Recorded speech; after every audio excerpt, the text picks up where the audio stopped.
One party one election ही देशातली जनता ठरवते.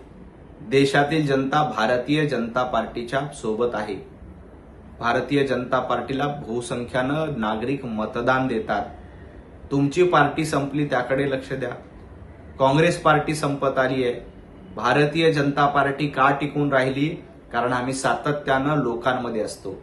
आम्ही सातत्यानं लोकांची कामं करतो. जनतेची सेवा करणं हाच आमचा धंदा आहे. तुमच्यासारखं मेवा खाणं हा आमचा धंदा नाही. तुम्ही हिंदुत्व सोडलं, तुम्ही बाळासाहेब ठाकरे यांचे विचार सोडले, त्यामुळे तुमची पार्टी संपली.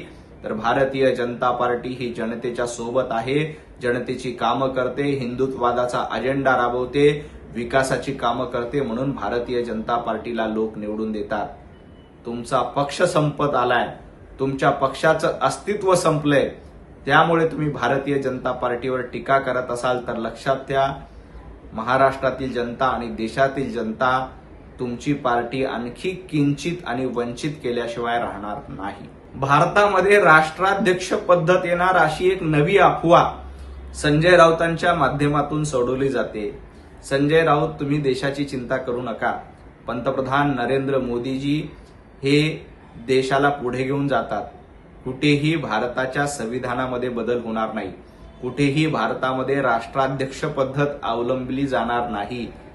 पंतप्रधान पद हे भारताचं सर्वोच्च पद आहे आणि या पदावर पंतप्रधान नरेंद्र मोदीजींना एकदा नाही, दोनदा नाही, तर तीनदा जनतेने निवडून दिले.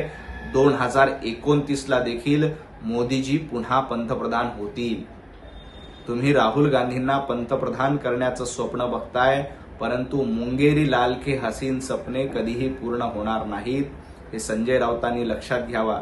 आणि राष्ट्राध्यक्ष पद्धत येणार, संविधान बदलणार, अमुक होणार, तमुक होणार, या अफवा पसरवण्याचे धंदे संजय राऊतांनी बंद करावेत.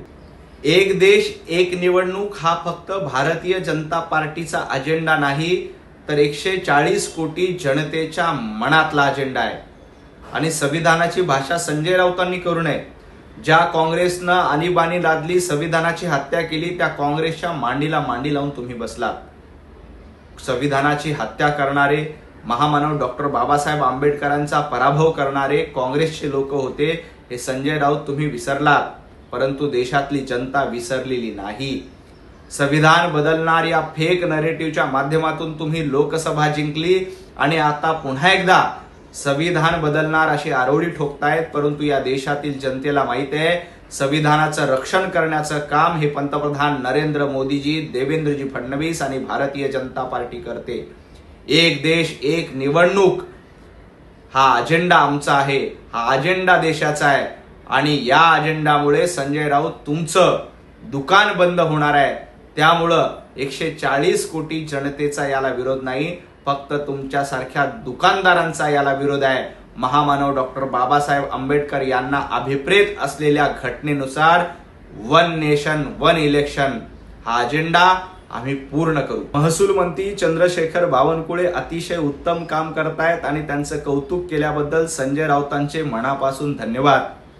पण संजय राऊत, महाविकास आघाडीचं सरकार असताना असा एकही मंत्री नव्हता की जे जनतेची कामं करतायत. आमचे सगळे मंत्री, आमचे प्रदेशाध्यक्ष रवींद्रजी चव्हाण सातत्यानं लोकांमध्ये असतात, जनतेची कामं करतायत.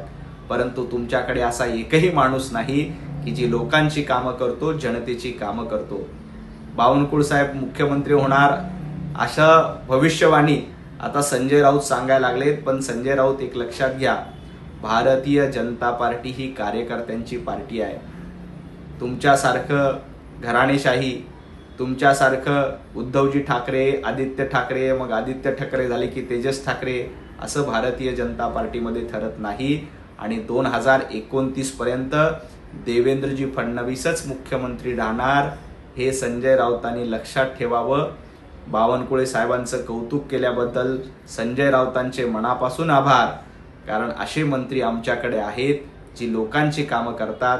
तुमच्याकडे मात्र असा एकही मंत्री नव्हता, हे तुम्ही एकदा तुमच्या वक्तव्यातनं सिद्ध केले. जनाब संजय राऊत यांना उभाटा गटामध्ये नगरसेवकाची उमेदवारी देण्याचा देखील अधिकार नाही. नगरसेवक पदाचं तिकीट देखील संजय राऊत देऊ शकत नाहीत. ते भारतीय जनता पार्टीचा मुख्यमंत्री ठरवत आहेत. संजय राऊत, भारतीय जनता पार्टीची चिंता तुम्ही करू नका. देवेंद्रजी फडणवीस या महाराष्ट्राचे मुख्यमंत्री आहेत. 2029 ची निवडणूक देखील देवेंद्रजींच्या नेतृत्वातच लढली जाणार आहे. भारतीय जनता पार्टी काय करेल याचे निर्णय सांगण्यापेक्षा उभाटा गटामध्ये नेमकं काय होणार ते बघा. तुम्हाला साधं नगरसेवकाचं तिकीट ठरवता येत नाही. आदित्य ठाकरे तुम्हाला विचारत नाहीत. आदित्य ठाकरे तुम्हाला किंमत देत नाहीत. भास्कर जाधव तुम्हाला विचारत नाहीत. ते बघा. भारतीय जनता पार्टीचा निर्णय घेण्यासाठी आमचं केंद्रीय नेतृत्व, राज्याचं नेतृत्व सक्षम आहे. तुमच्यासारखं इतरांच्या सांगण्यावरून, राहुल गांधींच्या सांगण्यावरून उभाटा गट चालतो तसं भारतीय जनता पार्टी इतरांच्या सांगण्यावरून चालत नाही. ही भारतीय जनता पार्टी कार्यकर्त्यांची पार्टी आहे. ही भारतीय जनता पार्टी नरेंद्र मोदीजींची पार्टी आहे, देवाभाऊंची पार्टी आहे. मुख्यमंत्री पद सोडा, तुम्हाला साधं नगरसेवक कोण करायचं हे ठरवता येत नाही. त्याकडे जास्त लक्ष द्या. महाराष्ट्रातून लुटलेले पैसे कुणाकडे आहेत हे जनतेला माहिती आहे. कोविडच्या काळामध्ये रोज 100 कोटी या हिशोबाने संजय राऊत, तुम्ही, तुमच्या पक्षाने आणि महाविकास आघाडीने 90,000 कोटी रुपये लुटले. त्या लुटीचं काय केलं याचा आधी हिशोब द्या. मिसिंग लिंकमध्ये कुठलाही गैरव्यवहार झाला नाही.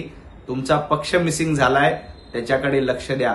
आज मोठ्या थाटामध्ये कनेक्टिव्ह लिंक, मिसिंग लिंक पुन्हा एकदा नागरिकांसाठी सुरू झालाय, त्याच्याकडे बघा.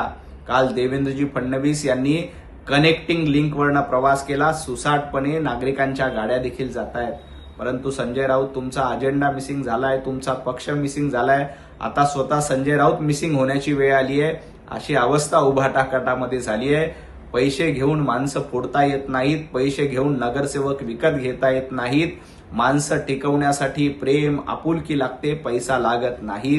हे संजय राऊतांनी लक्षात ठेवावं. राम मंदिराच्या कथित घोटाळ्या प्रकरणी संजय राऊत रोज वायफळ बडबड करतायत. परंतु संजय राऊत, एक लक्षात घ्या, काँग्रेसच्या सांगण्यावरून उद्धवजी ठाकरे राम मंदिराच्या प्राणप्रतिष्ठापना सोहळ्यासाठी गेले नव्हते. तुम्हाला राम मंदिरावर बोलण्याचा अधिकार आहे का? मंदिर वही बनाएंगे, तारीख नहीं बताएंगे असं म्हणून राम आंदोलनाची खिल्ली उडवणारे तुम्हाला रामाबद्दल बोलण्याचा अधिकार आहे का? राम मंदिरात जो काही कथित गैरव्यवहार झाला त्या प्रकरणामध्ये चौकशी सुरू आहे. कुणालाही सोडलं जाणार नाही. पै ना पै वसूल केली जाईल. परंतु तुम्ही ज्या पद्धतीनं प्रभू रामचंद्रांचं अस्तित्व